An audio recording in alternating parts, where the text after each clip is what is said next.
You are listening to Unscripted Moments, a podcast about propagandhi. On today's episode, I have a very special guest with me.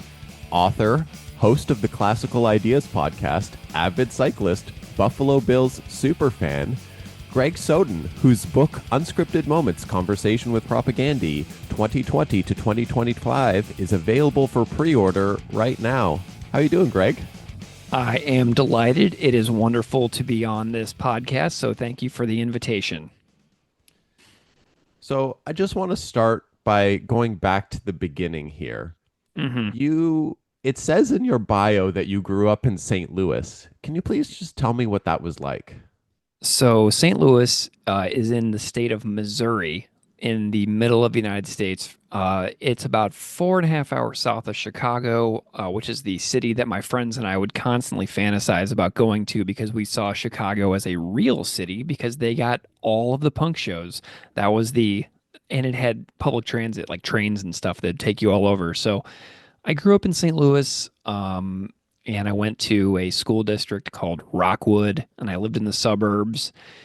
And it was just, exactly like every other suburban life growing up, pretty much. I was in Boy Scouts. I would like to go to Six Flags. I went to Lake of the Ozarks a lot, which people may know from the Netflix series Ozark, which coincidentally is filmed in Georgia, not Lake of the Ozarks, Missouri. But I went to Lake of the Ozarks a lot and had a lot of really great friends in the area. But yeah, I was just a completely mediocre student my whole life. And I don't really have any bad memories of it. My friends and I were just kind of bored of the whole suburban thing that so many other people have experienced in their lives. But it was okay. It could have been a heck of a lot worse for sure. Did you, as a young St. Luton, I don't know what St. the Louisan. St. Louisan. God, that sounds terrible. As a Yeah, I young don't know St. about that. Louisan, Yeah. um, did you find yourself to be like an avid reader growing up when you were a child? I would say no. I read some when I was a little kid, but some of my most vivid memories of reading are the, Calvin and Hobbes anthology collections that I still all have in my library in the back of this house. But I would not say that I was an avid reader. I read a bunch of Goosebumps stuff. I read some stuff that school assigned to me.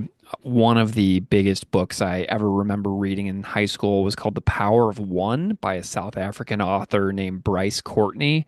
And it was kind of like a novel about boxing, but taking place during the apartheid period of South Africa.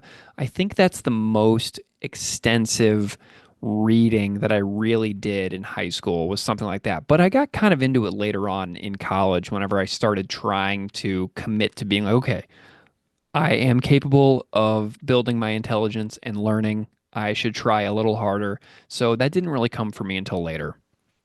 So you mentioned the Goosebumps books. Would you qualify yourself as an R.L. Steiniac? I mean, back then, yeah, for sure, but not in 30 plus years at this point, I would say. My neighbor growing up, um, his name is Ricky Maybe. He's an actor. He was in the Goon movies as Hmm, well. But he actually was in the Goosebumps TV series when it first came on TV. very cool. Yeah, those were some of my favorite books in elementary school. Just kind of didn't really click for me. I do have one vivid memory of when I learned that reading could be pretty cool. I went to this record store in St. Louis called Streetside, which I eventually wound up getting a job at later on. But I was just this, 14-year-old who would go into the record store and be flipping around with all the CDs. And I bought a Ramones album one time, and the guy behind the counter was reading a biography of the Ramones called Hey Ho, Let's Go, I think it was called. Just one of those random music biographies that get released every once in a while. And he wound up giving me the book a couple of weeks later. So he was reading it while working. I bought a Ramones CD, and then a few weeks later, he gave me the book. And so that was kind of when I realized that reading could be pretty cool.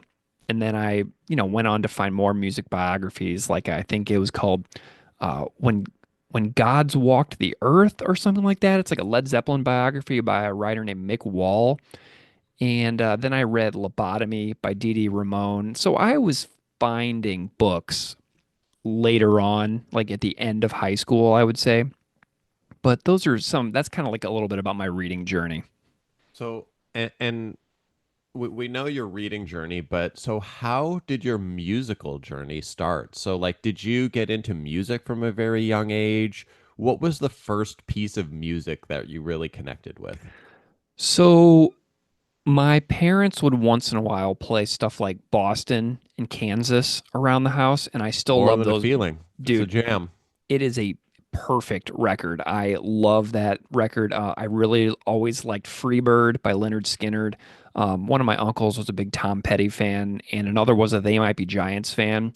So those are some of my earliest memories of being exposed to music. One of my uncle had an REM album. I think it was Out of Time.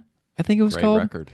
Yeah, and so I heard those things as a kid, and I was really into Def Leppard Hysteria. My dad had that on vinyl, and I would play that regularly, and I was drawn to it because I loved the cover so much. And he also had Led Zeppelin In Through the Outdoor. So there were a few of those things that I gravitated on in the house. My earliest memory of finding stuff that I would go on to become like my music would be I was 10 years old. I was in the back of my friend Kyle's car and we were coming home from basketball practice. His dad was driving.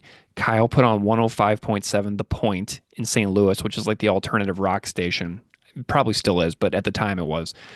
And Basket Case by Green Day came on, and Kyle was my age, 10, singing all the words sitting in the front seat. And I was like, whoa, what's this? And so that was something that I went home and I got like a little radio that my dad had in the garage and I snuck it into my room. And then I started tuning into 105.7 The Point. And it was like Bush and Pearl Jam and Green Day and The Offspring and, other songs like that. Mary Moon, she's a vegetarian, like that song. Oh yeah. So there was a bunch of stuff and Better Than Ezra, I gotta good. imagine you had some Weezer Buddy Holly in there as well. Definitely, definitely. So those were kind of like my earliest experiences finding music. And I remember that one year for Christmas, my mom and dad bought Dookie for me on CD that later that year because I begged for it. And then it was kind of just from there, finding a lot of stuff that was kind of like that. And then I went to sixth grade, and this guy that I was friends with at the time made me a mixtape with a few songs from Tool Undertow on one side and um, a few Pantera songs on the other side and a few White Zombie songs as well. Then he made me another one that had some Rancid Out Come the Wolves on one side of it, and I can't remember what was on the other side of it. So I kind of got it like a metal and a punk mixtape from this one guy in sixth grade. And then I went to Boy Scout camp that year, and one of my friends there brought the Vandals Live Fast Diarrhea and Pennywise Unknown Road, and then White Trash, Two Hebes and a Bean. So those things came into play next. So it was kind of a cascading effect, but there was a few very, very important moments, like getting that Dookie CD, getting those two mixtapes, and then going to that Boy Scout camp and hearing something like Unknown Road. And Unknown Road was a really huge record for me, for sure. So you mentioned mixtapes, and I know you're someone who's very active in current events and politics. Um, I'd love to know your thoughts on the correlation between the decline of mixtape culture and the decline of Western civilization as a whole. Oh boy. I don't really know how to reconcile that, but I can definitely tell you that I feel like music was a lot more exciting in the mixtape time than in the playlist time. And I just read I think it's called Mood Machine by Liz Pelly. It's like the story of like the rise of Spotify and like the rise of playlists. And there's just something that just is lost when people can just drag and drop stuff or when stuff is just fed to you and you're not choosing it. Like when you make something for somebody else, like you are really choosing to commit time and energy to that, to creating that product. And I don't make mixtapes anymore. Like I don't have a functioning stereo that has a CD player and a cassette tape deck that both function. I have one stereo where the cassette tape functions, but the CD function doesn't. And then another stereo where the CD functions and the cassette doesn't. So I cannot make mixtapes, but that was a really, really essential gateway into art and music for countless millions of people, I would say. And it's just not the same now when you can just like drag stuff into a playlist on Apple Music or Spotify or whatever, and then, text the link to it to somebody. It's just not the same. Playlists seem very disposable, where mixtapes, there's so much effort and intent that goes into the Exactly. process. Yeah. And I just don't think that's replicatable in the playlist world. Yeah, I agree. But, I had those two mixtapes and they were super, super important to me. And, another thing that's funny in my musical journey is that I had this friend whose mom and dad were like huge music fans and they would buy new CDs all the time. And this guy was such a sneaky individual. He would like steal CDs from his parents and sell them to me at school.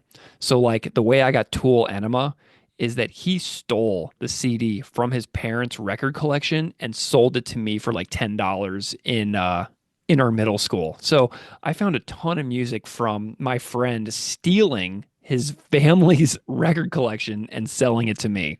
I mean, his family was probably on like Columbia House or one of those like 20 CDs for a penny, and then they charge you $700 for the next four kind of thing. I mean, maybe, who knows? But like, I have no idea. But I know that I got at least 10 CDs from him as well, which are things that he just like flat out lifted from his own family's CD collection. Oh, that's hilarious. I know. So like, can you imagine like coming home being like, I really want to listen to, you know, Learn to Swim or 46 and 2 by Tool. And then it's like, where's that CD? Where'd it go? It was just here yesterday. And like your child has like stolen it and sold it at their middle school. Like imagine coming home and wanting to listen to Enema by Tool, and except that's a very, very specific subset of person that has the urge to listen to that record. And Yeah, yeah, yeah. I'm trying to remember what else he sold me. I know there was I know he sold me Pantera Far Beyond Driven as well. I know that for a fact. So those are the two that I can definitely remember came from him. amazing. Yeah, So transitioning to talk about the book for a bit. sure. So being from St. Louis and currently living in Buffalo, New York, Yes. what inspired you to write a book about a fictional band from Winnipeg, Manitoba? A fictional band? Well, as everybody knows, they're not a fictional band, but just for the sake of fun, I found Propagandhi. I found out about them because I was in this band in high school called the Shorties, and we were trying to make friends with all these other local bands. And there was this band from, I think it was from Festus, Missouri, which is a town about an hour south of St. Louis, called Dumb Luck. And they, in our opinions, were awesome. They all had mohawks. They were a little older than us, and their songs were pretty good too. And they would cover Bad Religion and stuff in their live sets. So one time I met up with them because they liked our band and they were trying to do like a little DIY record label. So we met up with, I think it was a guy, man, that guy must have been good, the guitar player, but I think it was a guy named Bobby. And we met him in the parking lot to give him a copy of our CD so that he could take it home and listen to it. And we were like, "Oh, what's your favorite bands and stuff?" And he said, "Oh, my favorite band is Propagandhi." And at that time, only How to Clean Everything and Less Talk More Rock were out. So my band then had to go and record some more songs with this guy in town. And so I had the band name was Propagandhi, is the way he said it, but I had Propagandhi in my mind just floating around in there. And then when I went to the album with my band, the guy who was recording us had a copy of How to Clean Everything on CD in his house, and I've told this story on the podcast before, but I don't know if he loaned it to me or if I just took it. It's one of the two, and I actually have asked that guy um, on like Facebook Messenger a couple years ago, be like, dude, did I steal How to Clean Everything from you? Because I definitely got it at your house. And he's like, I have no idea if you stole it or if I gave it to you. So it's one of the two, and neither he nor I can confirm the actual memory. But that's where it all came into play for me in like the spring of 1998. Um, and then for some reason, this band just like they just clicked with me forever. Like I was so into Strung Out, Twisted by Design, and then I got into Propagandhi, and it was a just kind of a when less talk when Today's Empires Tomorrow's Ashes came out, it just clicked for me. I was like, oh, this is 100% my favorite band, and no band on earth is possible of topping this. And it just kind of became a lifelong obsession that has now spanned 27 years, which is pretty crazy to think about. I'm going to be perfectly honest right now in that in prepping for this interview, I read a whole bunch of author Q&As and I just stole a lot of the questions that I'm Dude, I repurposing love it. here. Yeah, I love that. So the next question is, the main character in this book plays guitar. What about that specifically interests you? Playing guitar. So I am terrible at guitar. I have a couple of guitars. I almost never play them, nor will I, and I shouldn't even own them. I should probably sell them or give them away to somebody who would actually appreciate them. However, I am very impressed with Chris Hanna's guitar playing. I always have been, and I always will be. Even songs that I've heard 1,000 times or whatever, you know. So that is pretty funny that he is seen in this book as the main character. How many interviews is Chris in? So we got the duplicate keys chapter, we got the true gamble and what price would you pay chapter, we've got the catastrophic break with consensus reality chapter, and the at peace recording chapter. So Chris is only in four of the 22 chapters of the book. So he the main character? Who knows? I We'll leave that up to the reader to decide. Yeah. Um, what would you say is your favorite passage from this book? Oh my gosh. That is an insanely difficult question because it's 352 pages. It is 117,000 words. But I would say that probably my favorite passages are the ones that you and me and Keith wrote, like because we've, hosted the podcast now for so many years, that I see you and him basically as like extensions of my own family, because of the experiences that you and I and Keith have had together. Um, those passages mean a lot to me. But I would say that, let's see, what is my favorite interview in this whole entire book? I would say that if I had to pick my favorite interview, it would be the A Catastrophic Break with Consensus Reality big interview with Chris, because he talks about his entire Catastrophic Break album, some of his favorite music, some of his favorite memories, just his story as a music fan. I really like that one with Chris. I really, really like Todd's "Fuck the Border" interview because he talks all about his, his development in music and growing up and his first band. And I love the John K. Sampson interview as well because that was like 3 years in the making before that interview happened. So I think those are my top three. You mentioned the book has 17,000 odd words. Well, 117,000. 117,000 words. What would you say is your favorite? My favorite word? Yeah. I wonder what the most frequently cited word in the whole entire book is. There's a lot of swearing, so probably shit or something like that. So that's probably my favorite is just the swearing. Also ayahuasca, that's a big one as well. Um, what books or other authors inspire you? In general, from any genre. Yeah. So some of my favorite authors off the top of my head, and feel free to ask any follow-up questions about any of these, are Mikhail Bulgakov, Barbara Kingsolver, Margaret Atwood. I really enjoy Haruki Murakami. And hmm, I don't know. I'm just gonna shout out my a couple of my friends who are authors as well, like Aaron Carnes and Sheldon Burney and Wabgishig Rice. So those are some of my favorites. How would you say reading books by these authors um, impacted your writing in this book?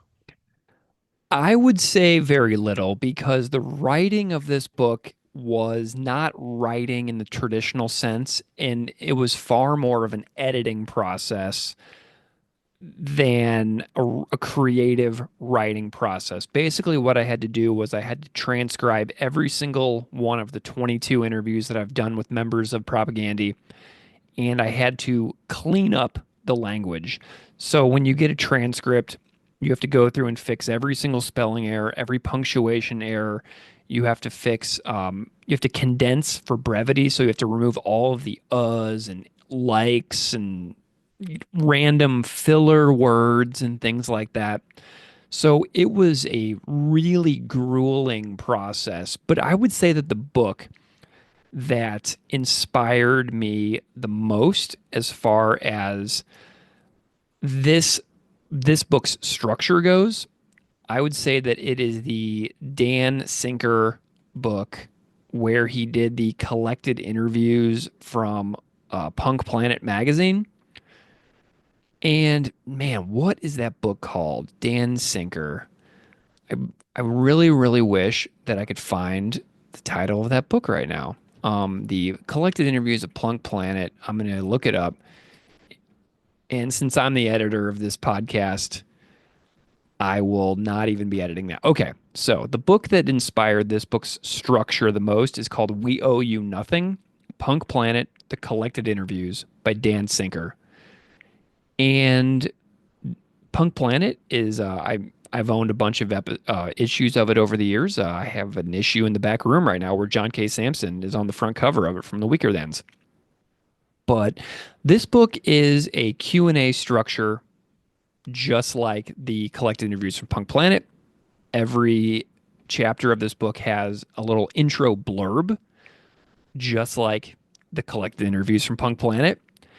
And then the very condensed and highly edited interviews just like the collected interviews from Punk Planet. So this book was really modeled after that, and I always had a copy of We Owe You Nothing on my desk while I was working on this because I just wanted to see what kind of ideas Dan used for his final draft. And Dan put pictures of all of the interviewees throughout his book, and so did I. So, it's a very similar structure to that. If anybody's familiar with that book, it's a super great book, and I used it and was very inspired by it. So, one character that really resonated with me in the book was the Todd character. Can you please hmm tell us more about how that character came to be? So the Todd character is based on a real life human being who actually exists in the world called Todd Kowalski. Todd plays bass, writes songs, and sings for Propagandhi and also for a band he used to be in called I Spy. We talk about all those stories in the book. But Todd is just such a great hang. You know what I mean? He's so enthusiastic about his art and creating stuff. And like I love talking to him about his work on like Blender and his painting and also his songwriting process and his daily routines and things like that. He's a very inspiring guy with how disciplined and hardworking he is. And he's also so open with his own struggles with his own art and with his own songwriting. So it's so cool to hear those stories from him. So that is something that I really took from those chats with Todd. Great, great hang. Um, People who know you in your personal life, I think, would describe you as a very quiet man of few words. Oh, they So, do they? what kind of how did you get all these words out of you into the book? Because you're not someone who talks a lot. So that's bullshit. I talk pretty relentlessly, as some people might tell you. However, I do have a an extroverted introvert streak where I just kind of like lock in on watching, reality TV show competitions and stuff like that, and just kind of retreat from the world. But I also spend lots of time in complete silence during my workday, where I'm just like grading essays and hanging out at my desk. Also, while I'm editing podcasts, are times of extremely sustained periods of silence with no talking. So, people, by the time I'm around, my friends and loved ones, I am blah, blah, blah, blah, blah. A little too chatty, maybe. But in my very personal time, when I'm just alone, it's lots and lots of sustained silence. So, the interviews are, just a portion of my identity that comes out, just because I enjoy recording people's life stories so much. My favorite thing about doing these types of projects is recording life stories. And you mentioned Classical Ideas podcast earlier. That's what I see Classical Ideas as well, is like a collection of life stories or people talking about their lives and their expertise. So I just find life stories to be so completely fascinating that it never bores me to ask people about their lives, and that's why it exists. Interesting, because when I mentioned to a few fans of yours that I would be having you on the show, they were concerned that the dialogue wouldn't be as natural because you're a man of such few words. But here we Oh are. I yeah. think it's working out. I'm doing my best here. I'm really just trying to come out of my shell at the age of 41. I'm really doing my best to get out there in the world and be a social creature. So another character that I really enjoyed in the book is the Jord character, and he seems like a very pivotal part of the story. Can you just tell us a bit more about that? Well, the relationship between Jord and Chris, which is described in the book and which is elaborated on specifically by Jord, is the foundational crux of the entire existence of Propagandhi, in my view. Those two guys meeting each other when they were kids and playing a bunch of hockey together, like before they were even friends, is just so interesting to me because now both of them are in their mid 50s. And so we're looking at like 40 plus years of sustained friendship. And I can't remember exactly what year they said they met, but I mean, we're talking they started jamming together in 86. So they knew each other before that. So we're talking about a relationship between these two guys that goes back more than the full duration of my lifetime, and they are still, together. So I loved hearing George's reflections about that foundational relationship building, because just those two guys' paths never crossing in rural Manitoba would have deprived the world of what is my favorite art that exists on planet Earth. So What some people are considering Canada's greatest export.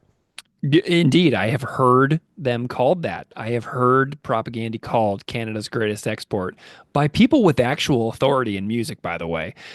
So that to me, the Jord character is so pivotal because it gave me my favorite art that exists on this planet, hands down, which is, not even hyperbole for me to say that. So you mentioned how the Jord and Chris characters, a pivotal part of their relationship and their bonding was through their love of hockey. Hmm. I'm interested as someone who grew up in St. Louis, um, what your relationship with the sport of hockey is. A great relationship with the sport of hockey. My dad and I were huge Blues fans when I was a kid. My dad still is huge Blues fan.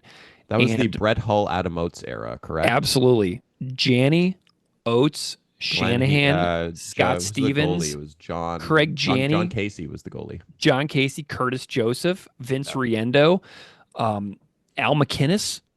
I Yeah. mean, come on. Like, the people in St. Louis in the late 80s and early 90s were so disappointed because if you put like that lineup from those years like on paper, you're looking at a stacked and insanely talented group that should have gone farther than they did. They deprived St. Louis of a cup win in that generation, but they wound up getting one years later. But we would go to, I don't know, 10 games a year. My dad used to get these little 10-game ticket packages, and we would go. I saw games in the old arena in St. Louis, which was right across from Forest Park. So I saw Blues games in two different arenas growing up. And then in like 95, they opened up what was originally called the Kiel Center, and which still exists today and still where they play to this day, an arena right down the street from Union Station. But I had a huge relationship with hockey growing up. My Uncle Bob and my dad were super into hockey when they were kids. My Uncle Bob played hockey for years, and those two guys are still huge fans to this day. So I have a great relationship with hockey, and I always loved stuff when Propaganda would mention hockey in their records. Steve Smith references in Resisting Tyrannical Government, I always thought were very funny. I didn't understand the message behind the lyrics for songs like that, but like seeing like, oh, hockey, cool, you know what I mean? And so that was a piece of the band that gripped me from a young age. I really love the story arc of the Su Lin character. What Cool. inspired you to create such a beloved character? Su Lin is so fun, and Su Lin is so enthusiastic about music, playing guitar, music theory, creative writing. And Su Lin was so supportive out of the gate of being involved with the podcast. If you look at chapter 2 on Tertium Non Dater, chapter 3 on The Only Good Fascist is a Very Dead Fascist, chapter 7 on Purina Hall of Fame, those interviews were recorded with Su Lin very, very early on in the existence of the podcast. And that's why, Su Lin is very featured throughout this book. It's a pretty, let me see how many times Su Lin's in here. So we got one, two, three, four, five. So Su Lin has actually been in the book more than Chris and Jord, which is pretty funny to me. But Su Lin is so enthusiastic. I am so delighted about Su Lin's forthcoming solo musical project. There are some singles out from Su Lin called, the recent one is Driving Off a Cliff 1967, and then another one was called Hot Drunken Steps. I know there is a full record recorded. So I love Su Lin. I think Su Lin is such a great bud. And Su Lin and I have hung out a couple of times in real life in New York City and in Winnipeg. So I kind of consider Su Lin a friend. Hopefully, Su Lin considers me one as well. And they are a wonderful addition to this book. And I cannot say enough good things about Su Lin. Moving on to another character, the John K. Sampson character honestly seems like such a mystery. He's mentioned a number of times, but we only hear his perspective once. Can you tell me more about this? Yeah, there's only one perspective given from John Sampson. However, that one hits so hard because we covered so much ground in a very efficient period of time. And John talks about all of his contributions to Propagandhi. He talks about his current musical projects that he's doing under the moniker of Vivat Virtute. He also talks about his solo projects that he has been working on post breakup of the Weaker Thans.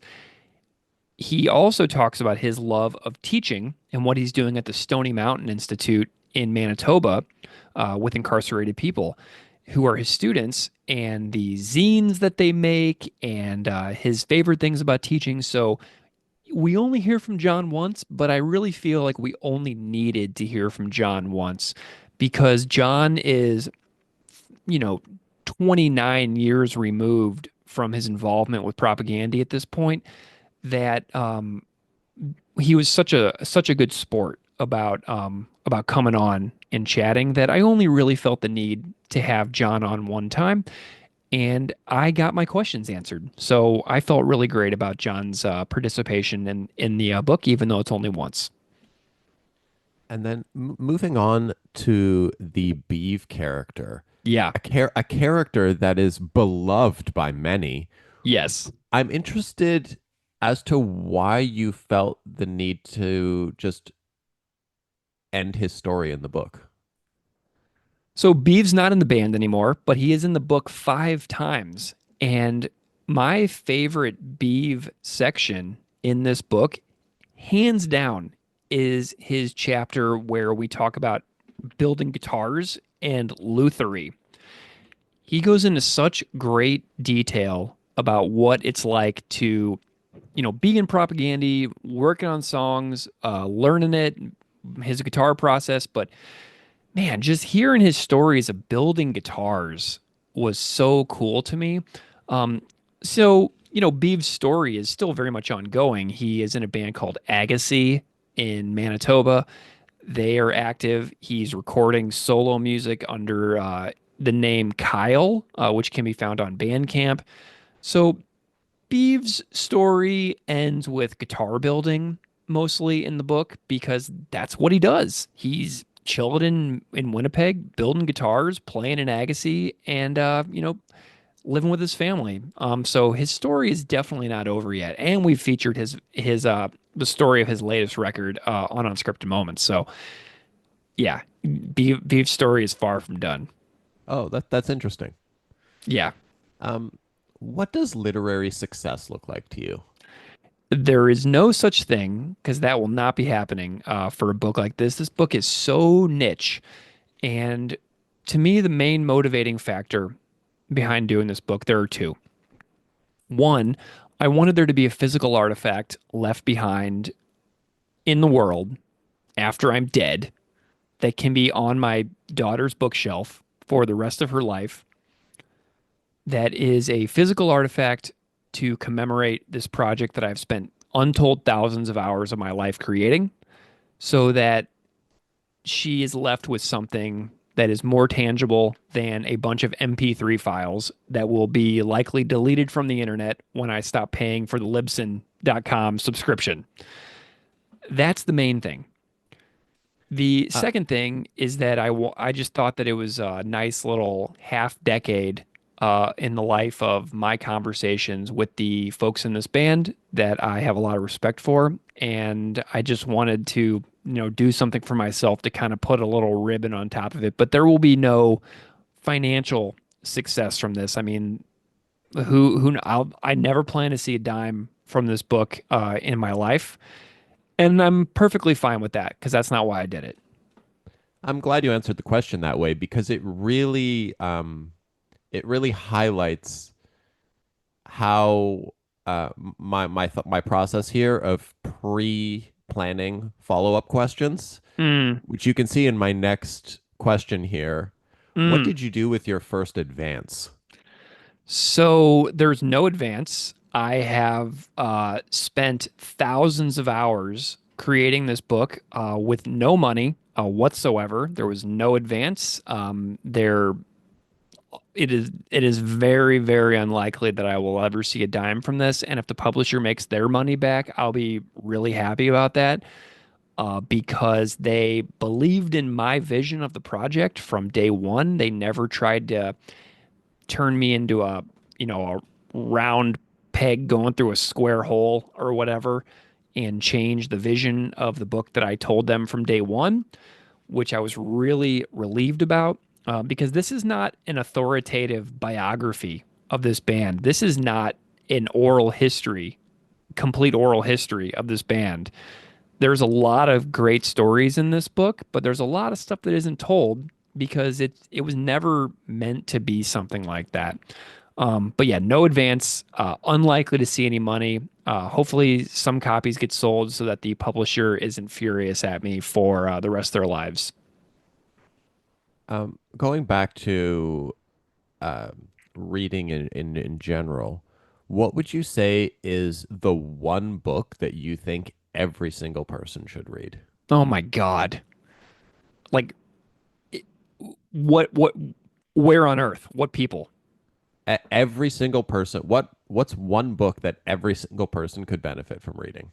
Can I do different genres? No. God. I mean, I think I think everybody right now should sit down and read On Tyranny by Timothy Snyder. Off the top of my head, that's my answer. Okay. I think it's called I have not read it, so I will read it. So I'm oh, taking your recommendation. you can read it in 2 hours. It's only like 100 pages. Interesting. Yeah. So I think you should read it. On Tyranny by Timothy Snyder. I think it's called, I think the subtitle is 20 Lessons in Fascism from the 20th Century or something like that. Great book. Loved it. I hear the foreword in this book was written by your most handsome friend. Can you tell me more about this?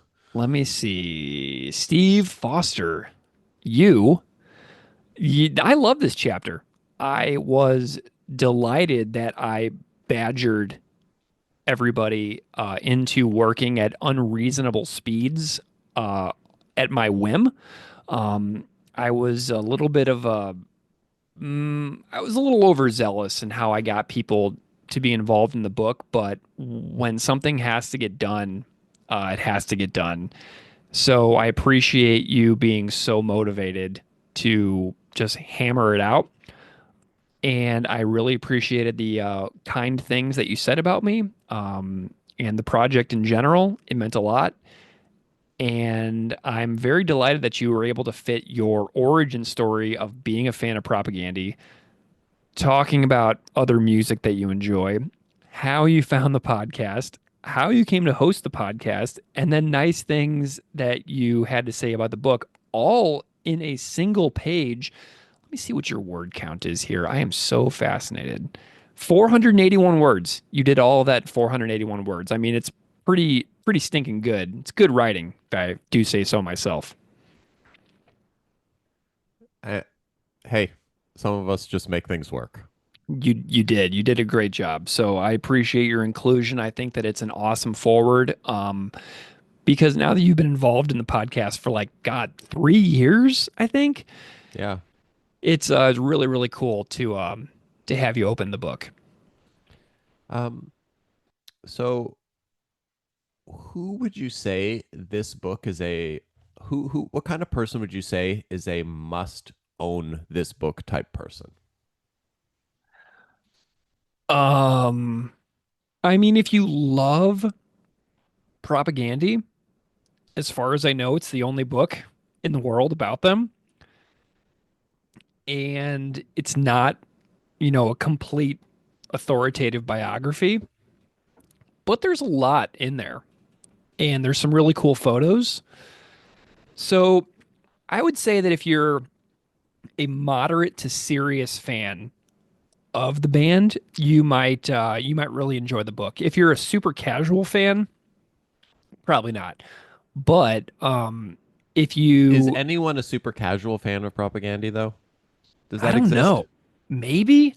But here's the thing: if you don't personally feel like buying this book, which I totally get, I don't want to buy almost anything. I have to buy a new car soon, and I'm horrified. So if you don't want to buy the book, that's totally fine.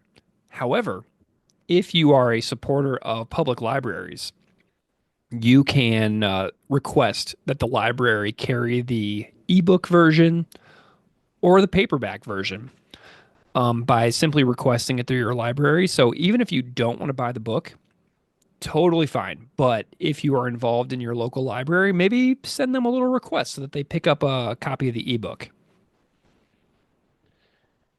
So, one thing readers are dying to know. Oh boy. Are there any plans for a sequel? Because everyone wants to know how the story ends. No. Wow. We're just leaving it to mystery for everyone that's invested in these characters. Yeah, the thing is that I have I'm going to put this in air quotes bothered the band enough in my view. They have been so profoundly kind to me throughout the years, and I'm trying to do better about leaving them alone and stuff like that. Life goes in new directions, and I feel as if we have done an amazing job here. I mean, the podcast is thousands of hours of audio talking about the music of the band, and I just don't see it. As far as a book sequel goes, who knows if there will ever be another interview, but there needs to be a really, really good reason to bother members of the band at this point to have them on the podcast. Another thing that a few fans have reached out to me wanting to know is they've been dying to meet the mastermind behind these characters. Are there any book signings or events on the horizon?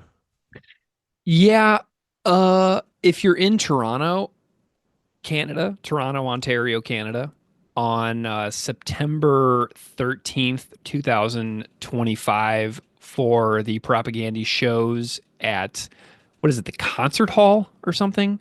The concert hall, yes. Formerly the location of MTV Canada. Oh, fascinating. So if you're in Toronto for those shows, I'll be at a place called Emissions Records, probably in the afternoon. I think it's going to be from like 1 to 3 or 2 to 4 or something like that. But I will be there standing in the corner awkwardly at a folding table with a little pile of books, probably reading something else, probably trying to blend into the wall. But I will be there. If you want to come and say hi, please do. I think I'll have copies of the CD compilation as well with me. So that will be that is the one thing so far that I know that I'm definitely doing. And hopefully if the band announces something in Winnipeg, hopefully I can go up there and do something in their hometown as well. You mentioned the CD compilation just now. Can you just give us a brief overview of of how that came to be and what exactly the CD compilation is? Sure. So throughout the life of the podcast, we've had hundreds of episodes, and on those hundreds of episodes, we have featured many covers of listeners from the podcast, including recording themselves playing Propagandhi songs, either alone or the band. And I picked 32 of those songs. 17 are full band electric versions, and 15 are acoustic songs, and I had them mastered by audio engineer in southern Manitoba named Paul Hodgert. And Paul has actually got a couple of songs on the album as well. So thanks, Paul. And I was a very vicious boss to Paul as well, and he was mastering stuff so quickly and just working so hard on it. So I cannot say enough kind things about him on this project, but it's a 32 track double album compilation. And the layout of the CD version was done by a local Winnipeg artist named Jamie Fougere. So Jamie did the entire layout of the outside and inside of the CD jacket. But yeah, it's a really cool collection. Some of my favorite songs on the compilation are, oh man, The Dear Coach's Corner by Emily Plamondon and Carl Bullets is amazing. Emily also did a Today's Empires, Tomorrow's Ashes with Ian Leger, which is super good. The Savage Nobles did Comply Resist, which was so good. My friend Andy Treester from the band Stinkbug in Portland did Fixed Frequencies. Yeah, Paul and his son Lou and Steven Yarushi and Matt Milkowski did a really cool Today's Empires, Tomorrow's Ashes. There's so much on there. And Matt Comtois, oh my God, did that French cover of Adventures in Zoochosis called Aventure and Zoochosis. So there's some really cool stuff on there, and you can get it. I think it's going to be on streaming. I think it'll be on streaming services. It's coming out from Engineer Records in the UK. And if you want the CD, you can buy it directly from Engineer's website, or you can also pre-order the book and the CD as like a combo package. But you can only do that through the publisher So if you're in Europe or the UK, the shipping is totally reasonable. But if you're anywhere else in the world, the shipping is like the same. The shipping for the book and the CD is like the same price as the book. So not amazing shipping options, but the book is starting to pop up on things like Kobo e-reader pre-orders and McNally Robinson in Canada. Uh, Booktopia, I think in Australia is going to carry it. There are some Danish and Belgian publishers that the ISBN number has popped up on lately. Some options in Asia have started to pop up on the ISBN if you search that. So there's a lot out there that's coming up little by little. My next question was, where can readers get themselves a copy of this book? But it looks like you've already answered that. Yeah, so the website is just earthislandbooks.com, but if you go on earthislandbooks.com and you click on the shop button and you click on the book, it will give you the ISBN number, which is 978-191-686-4696, and you copy that and you drop it into a search bar on an internet browser. You'll see links immediately pop up from McNally Robinson, Booktopia, Brown's Books, Bocus, Adlibris, Bowl.com, Walmart, and more. So there's a bunch of options that pop up if you search that ISBN number. And people are ordering it from their local bookstores as well. There's a place in Hamilton that somebody said they were ordering it from. So it can definitely be done locally at your independent bookstores as well.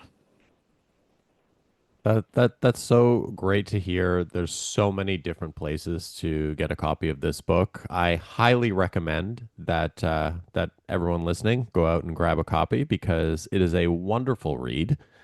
And I would like to thank Greg for being a guest on the show today. Yes, thank you. I also want to shout out Matt Milkowski and Justin Santora, who did the book artwork. And I also want to shout out Nathan Jones in Australia, who contributed photos to the inside of the book.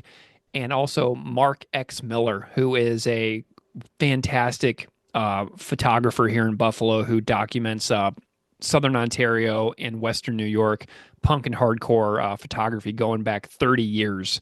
So thank you so much to Mark, Nathan, Matt, and Justin for their help with the visual contents inside the book. Really, really awesome to work with all of them, and as well as Paul, who contributed an interview with Todd to the book and helped out a little bit here and there with some editing. But yeah, it's been a good time, man. I appreciate you wanting to do this. Is there any other things that you'd like to plug before we wrap up? No, you can email me propagandipod@gmail.com as always. And coming up in the future, we will make episodes on In Flagrante Delicto, Cognitive Suicide, and Unscripted Moment.